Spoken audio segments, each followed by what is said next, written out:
केंद्र सरकार के प्रस्ताव को मानने से इनकार के बाद किसान आज दिल्ली कूच पर आमादा है।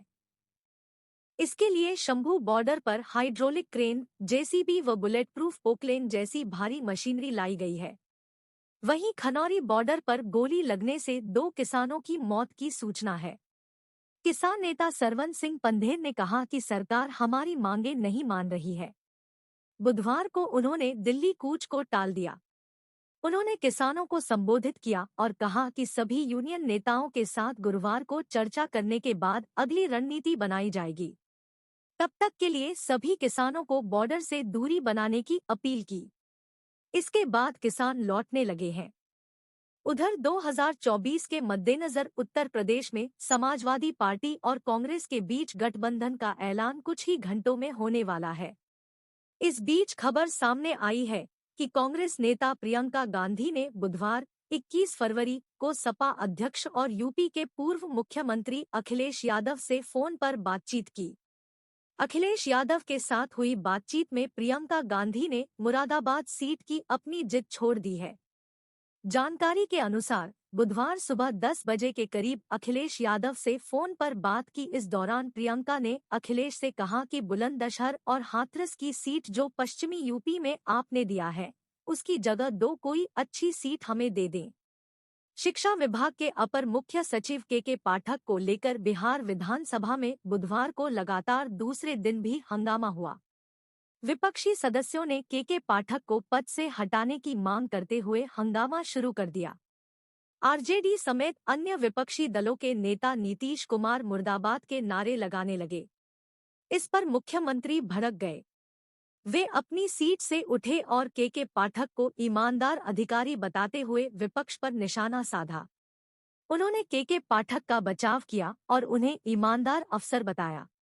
नीतीश ने कहा कि स्कूल में कक्षाएं सुबह 10 बजे से ही शुरू होंगी, लेकिन शिक्षकों को 15 मिनट पहले विद्यालय पहुंचना ही होगा। उधर बसपा, भाजपा और सपा का राजनीतिक सफर तय कर चुके पूर्व कैबिनेट मंत्री स्वामी प्रसाद मौर्य अब खुद की पार्टी के जरिए स्वतंत्र वजूद स्थापित करना चाहते हैं। वे सुभाषपा नेता ओम प्रकाश राजभर और निषाद पार्टी के नेता संजय निषाद की तर्ज पर आगे बढ़ते हुए दिख रहे हैं, ताकि भविष्य में अपना दल भी हो, विधायक भी हो और सत्ता में भागीदारी के लिए अपनी बात मनवाने की क्षमता भी हो। दिल्ली के तालकटोरा स्टेडियम में 22 फरवरी को होने वाले सम्मेलन में स्वामी प्रसाद मौर्य अपने इसी तरह के इरादों को सामने रखते हुए मिलेंगे। सपा के राष्ट्रीय महासचिव और विधान परिषद की सदस्यता से इस्तीफा देने वाले स्वामी प्रसाद मौर्य अभी तक किसी न किसी बड़े राजनीतिक दल के हिस्सा रहे हैं। बसपा सरकार और संगठन में महत्वपूर्ण स्थिति में रहे तो भाजपा सरकार में भी उन्हें कैबिनेट मंत्री का पद मिला। उनकी बेटी संघामित्रा मौर्य भी भाजपा के टिकट पर पिछला लोकसभा चुनाव जीती। विधानसभा चुनाव से ऐन पहले वह कैबिनेट मंत्री के पद से इस्तीफा देकर सपा में आ गए। खुद विधानसभा चुनाव तो हार गए, पर सपा ने उन्हें विधान परिषद में भेजने के साथ साथ राष्ट्रीय महासचिव के पद से भी नवाजा। इन दलों में वह महत्वपूर्ण स्थिति में तो रहे, पर अब स्वामी प्रसाद ऐसे दल को खड़ा करना चाहते हैं जिसके वह सर्वे सर्वा हो। अपने इस उद्देश्य में वह कितना सफल होंगे, यह तो भविष्य ही बताएगा। लेकिन गुरुवार को दिल्ली में राष्ट्रीय शोषित समाज पार्टी (RSSP) का प्रतिनिधि सम्मेलन इसी उद्देश्य की प्राप्ति की दिशा में आगे बढ़ने के लिए आयोजित किया जा रहा है। इसमें स्वामी प्रसाद मौर्य मुख्य अतिथि के रूप में शामिल होंगे।